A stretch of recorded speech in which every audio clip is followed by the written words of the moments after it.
You ask Tiger to solve. This deals with linear equations with one unknown. The final result is x equals 51. Let's solve it step by step. Group all constants on the right side of the equation. Add 5 to both sides. Simplify the arithmetic.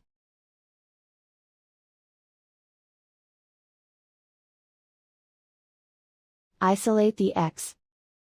Multiply both sides by 3. Group like terms. Multiply the coefficients. Simplify the fraction. Simplify the arithmetic.